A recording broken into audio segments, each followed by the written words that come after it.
Hey everyone. I wanted to talk today about mid-century modern fences, baffles, and screens. Hopefully this is the first part of a series on mid-century modern design in landscape architecture and landscape design. You know, I see a lot of information and interest about mid-century modern style, but there's not a lot about landscapes.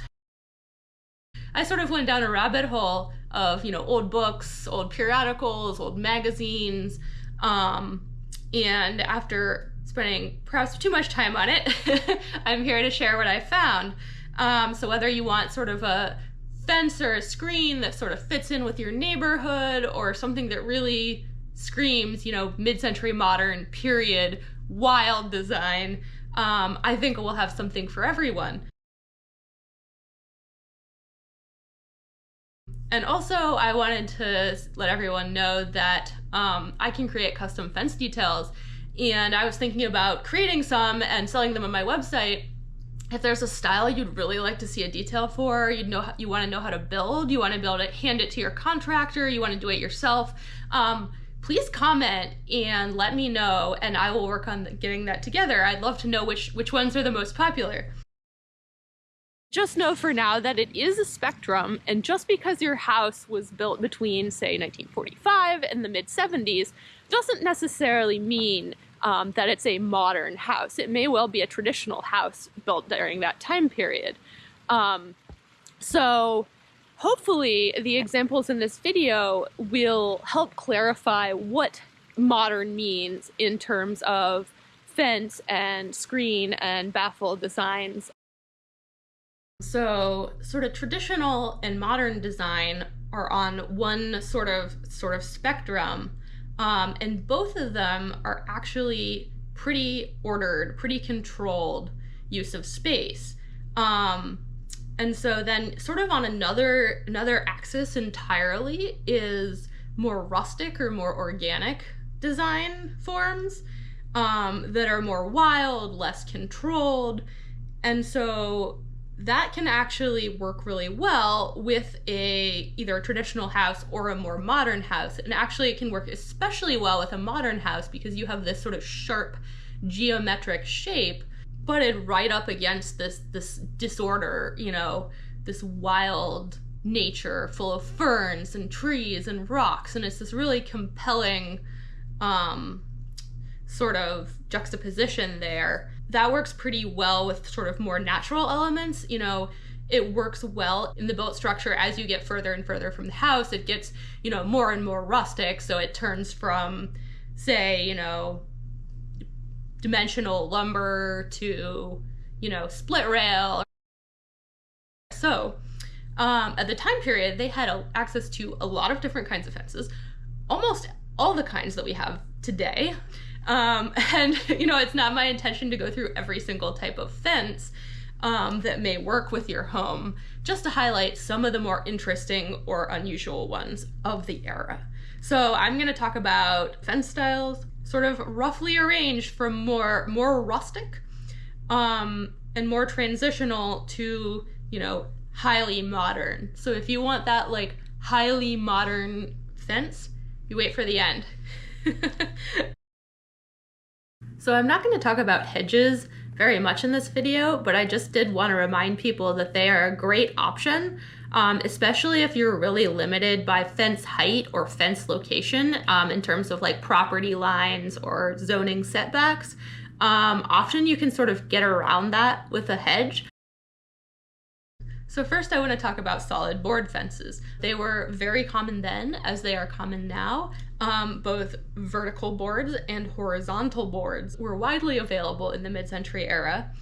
You can't go wrong installing one. The horizontal boards particularly evoked sort of the linearity and the horizontality that was such a strong hallmark of mid-century architecture and pulls it out into the yard. In the case where there's vertical boards, very clean, strong rectangular grid as the framing around those vertical boards. Or in the top right photo where there's a storage shed built in front of the fence, and those obviously have doors that you need to open, sort of breaking up that horizontality again with a really strong rectangular grid. Either of those totally fine option. Not gonna scream mid-century to anyone. Nobody's gonna think twice about it, but it won't look wrong. Another type of fence that was widely used and is still widely used is chain link. And, you know, I want to just call out specifically, chain link is period, and it's modern. It does not show up in a lot of design magazines because it was already a very common material in millions of yards. The left one had a caption that said, with plywood cutouts, quote, bold to be in scale with the garden. I can only imagine that those were painted some bright color. They also loved bright colors in the mid-century time period. And I find it hilarious that this was in a design magazine. I'm not sure it would make it to a design magazine today. I am really glad someone was having fun. So, you know, don't be ashamed of your chain link fence. There's nothing wrong with it. So now I'm going to talk about some rustic fences, sort of, again, on that scale from traditional to modern, and rustic we're like up here. So the top image is this sort of log stockade sculpture fence. Absolutely love that someone probably went out and did this themselves, cut up the logs, arranged them, you know, had a vision and executed it. The color photo on the right shows a grape stake fence, which was very common in California, and evokes the sort of rustic vineyard landscapes out there. Lower left is a split rail fence, also extremely common in millions of yards. And center, bottom center is sort of a more rough cedar board fence, which is just a lot more texture. Getting a little bit less rustic, and this was particularly when they wanted to preserve a view out from the property or into the property. They used wooden wire fences primarily, is what I've found. And these wood fences, you know, they're still very common today. I mean, we see them in like hog wire fences, for example. You know, the strong rectangular repeating grid. And then, you know, I would use rectangular wire. I actually have seen some pictures with the hexagonal chicken wire, including the one on the top right there, which is a little surprising because that wire is kind of thin and not very durable. I'm not sure we'd recommend that today. But you know, they were playing around with what they had. So this is a little bit more out there, sort of spanning from agricultural to artistic, is pipe fences. So really, designers in the mid-century did not shy away from using plain metal pipes. You know, and I think today we're just like, why would we do that? But, you know, again, playing around with the materials they had available to them. The photo on the left shows what I'm going to call floating wooden panels suspended by pipes or dowels. So you can sort of see through it, but it still defines that space. The bottom center shows translucent strips of plastic wound around vertical pipes. Lower right is a carport where the pipes are horizontal this time and supported by 2x4s with some sort of shrub trained to grow against this screen. Top center is a more agricultural yet still residential trellis. And it's hard to see, but there are strands of wire strung horizontally across this screen so that when the vines grow up, it'll sort of create this lovely green wall. So just really creative use of materials that are just very common. So stretch canvas is a little less common than some other types of fences, but I still found enough examples to include it. Frequently, there's a metal or sometimes a wood frame, as in the two photos on the left, and the canvas is stretched taut inside of the frame through use of grommets and rope or twine. Now this can be a great option. It can be affordable, it's opaque, but canvas doesn't last as long as many other fence materials. The pro is that you can just replace the canvas panels every so often without having to replace the frame. And on the top left, you can see that again, it says canvas can be used for bright, colorful screening. We are out of the war, we are out of austerity, we want to have some fun. Basketweave fences are very common during the time period, and I don't see very many today, so I wanted to include them. They're great if you want a period style. It's a little more subdued or transitional. and they work well in a lot of settings. They're made from woven slats of wood, which can be oriented horizontally or vertically, which is less common. The slats and the spacers can be either thick or thin. Thin slats with thin spacers creates a more subdued weave, like the photo in the bottom center. Thicker slats with thicker spacers leads to a wider and more dramatic basket feel, as in the lower right, which also allows more air through the fence. Wider slats, like in the lower left photo, also leads to a chunkier feel, especially with thicker spacers. It's hard to see, but on the top left, the slats are woven in a 3 over 3 under pattern, so you're not limited to plain weave. So another type of fence that was really popular during the time period, it's also a little more transitional depending on, what it's made out of, what color it is, are louvered fences. They're both operable and fixed louver fences. So operable louvers can be difficult to construct and maintain, but they can be really useful in the right location because you can sort of close the louvers. It's sort of like your mini blinds. You close the louvers, you block airflow, you block wind, you open the louvers, you let in that same light and breeze. So fixed louvers are also more expensive to construct than most other types of fences because they have all these diagonal pieces that you need to mount basically. And with fixed louvers, they don't move, so you have to choose the direction of the slats ahead of time. So that can be used to your advantage if you want to allow views from one direction and block them from another, like in the bottom left photo. You can see that as you approach the front door, the slats on the section parallel to the walkway block views from the house as you're approaching. In the middle top image, the slats have been set so that if you're on this brick patio here, you can see out through the neighbor's yard and into the field beyond, but from their area, they can't see the similar portion of your yard and field. And then at the top right, there's these interesting pivoting fiberglass screens, which I included in this section, because they serve a sort of similar function as louvers with just much, much larger panels. And that's a really interesting option as well. So now we're getting pretty modern. So I think a lot of us are aware that these fences and shade structures and other outdoor structures made with very thin slats of wood are very modern. And one thing that I found during the course of this research was where those came from, which I hadn't realized. So basically these thin boards originate with the construction of lath houses in the hot Southwestern and California climate. And so you may know that lath is the term for the thin strips of wood that you originally used as a base for plaster inside the walls of your house. Your basically, your traditional house. So eventually someone had a genius idea to use these thin boards outside, and that just became part of the design language of modern exterior landscapes. So the two images on the left are of lath houses, and you can see how that directly translates to the thin slat fences on the rest of the page. So the slats can be oriented horizontally, vertically, or in alternating panels, like the image on the top middle.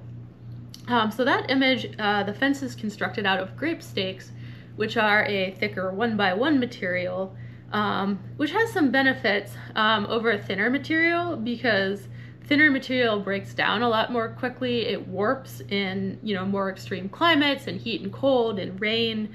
So that thicker material can really help your fence stand up to the elements better.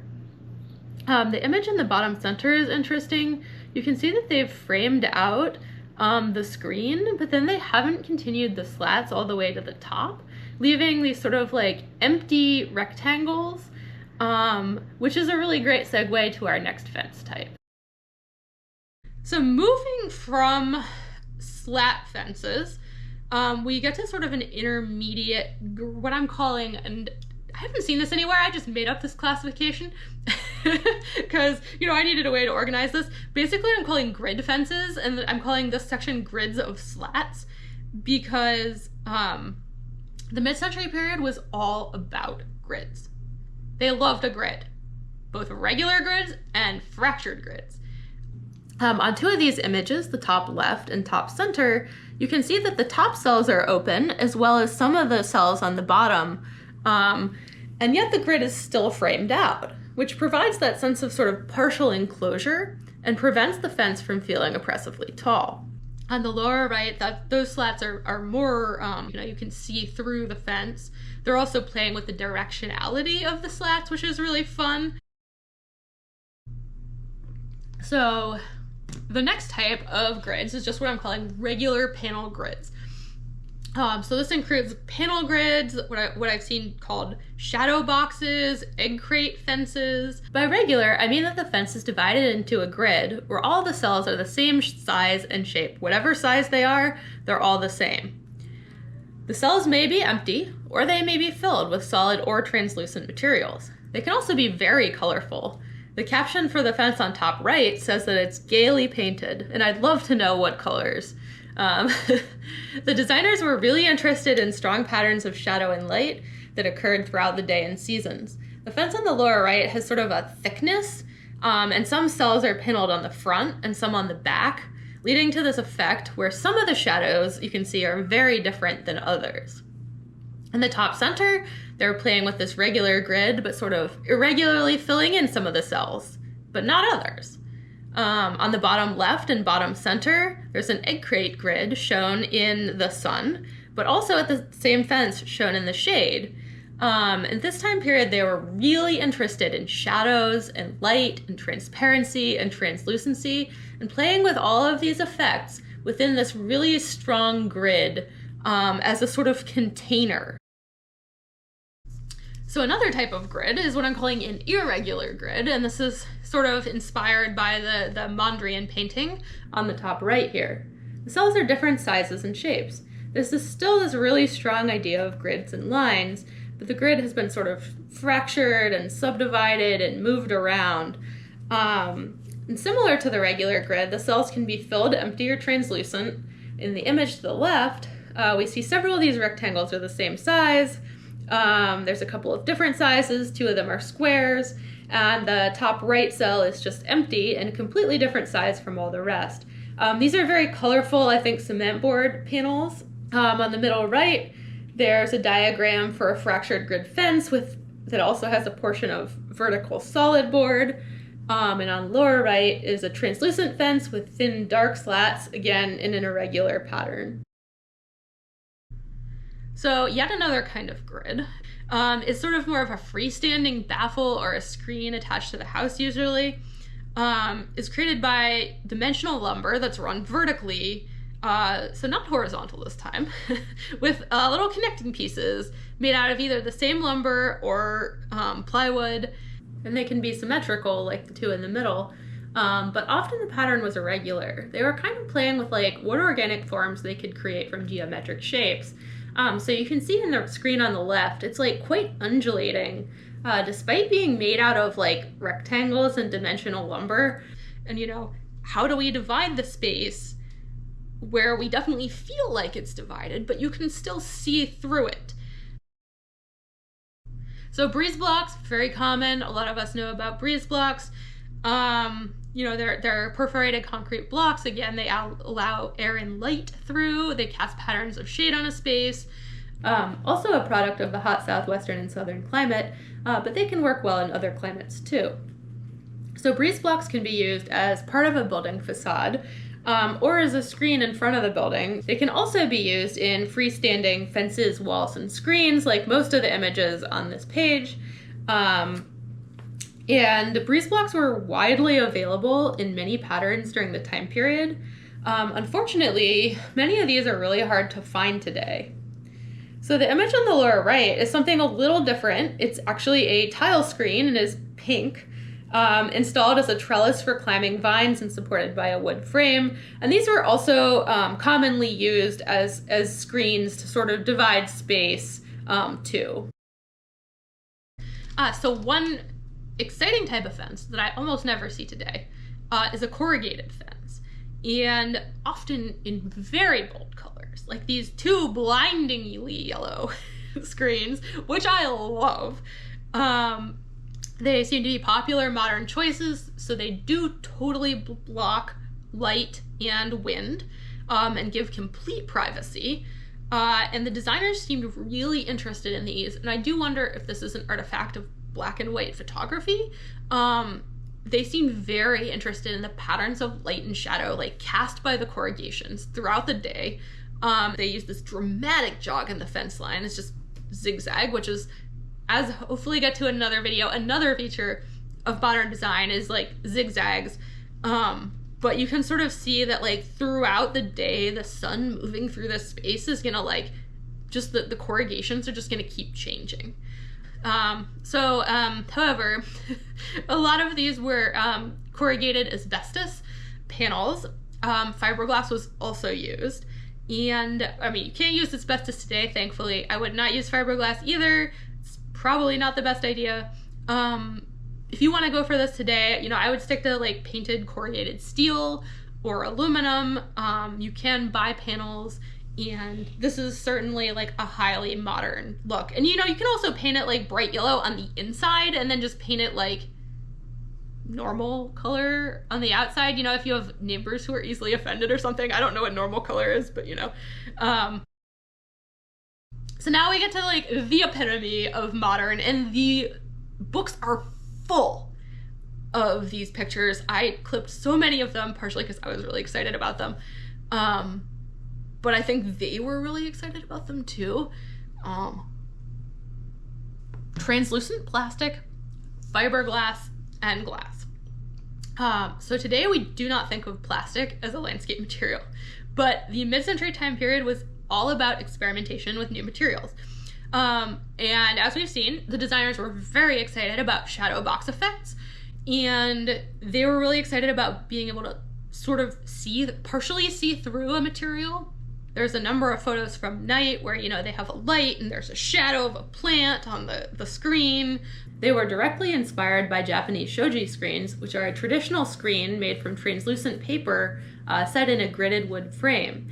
Basically what happened is a lot of service members experienced Japan for the first time during and after World War II. And when they came back, they brought back these new ideas to them about architecture and landscape, which is a really strong influence on a lot of modernism. So let's just take a look at some of those screens again. The top left fence is sitting in front of a pretty normal looking suburban ranch house. The detail near the entry is really interesting. They raised that portion of the fence by one panel so you can see under it. And on the lower right, that's just a really fun use of color. So they also experimented with using plastic and glass in other ways. So I already mentioned the plastic strips woven around the pipe in the top middle left, but right below it is another example of plastic strips being woven around a much thicker board, creating a really dramatic pattern and really dramatic shadows. On the top right, the translucent panel is being used to sort of offset the weight and the shadow of the horizontal boards around it, which is a really compelling sort of like window through the fence. And the photo on the top middle right is just basically clear corrugated plastic that they framed and then stuck in an upright position next to this like zigzag grid of concrete, which is just like, I don't know, if we saw that today, we'd be like, well, that's kitschy. But like, they were into kitsch, you know, they were like, this is new, you know? And I love it. The one on the lower right, I love the orange. I love orange. And that's sort of a combination of, we were talking about earlier, the horizontal slat fence, and then frosted glass panels, to sort of two different materials meeting.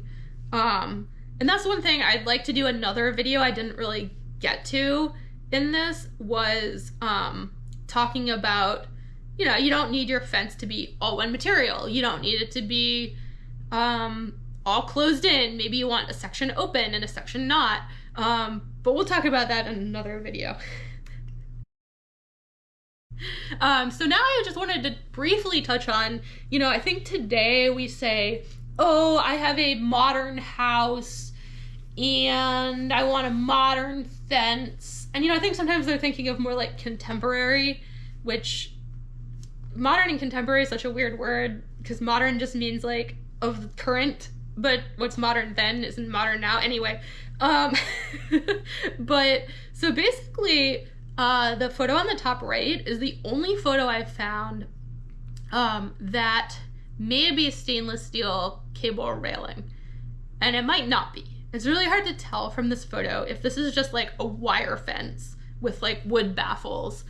And either way, I did not find any fences that said this is a stainless steel cable railing fence, which you can see in the picture to the left there. This is from Wikimedia Commons, and you know, that's the very typical, like today, if you want to be able to see the view, it's often more with railings than fences, but you know, these cable railings are everywhere today, and you just don't see that in the time period. So, you know, I mean, is it wrong?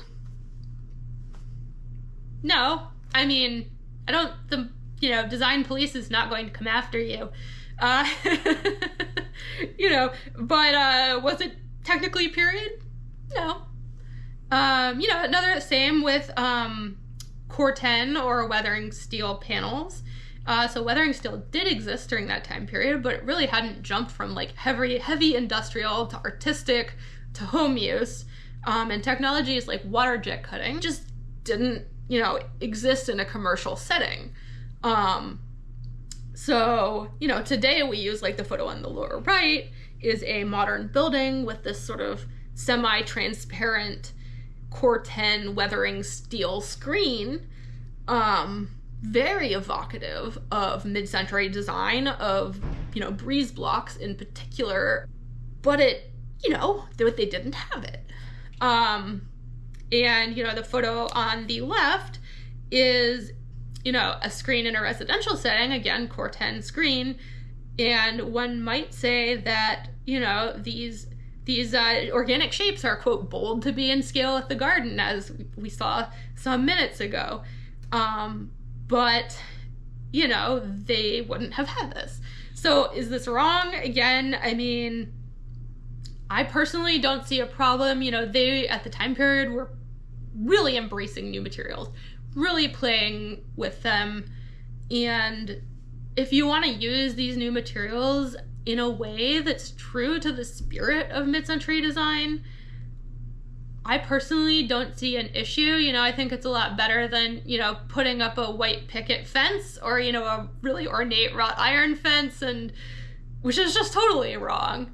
Most of us, you know, unless you live in a museum or a historic site or something, you know, in that case, I'd be a lot more careful, but most of us don't live in museums.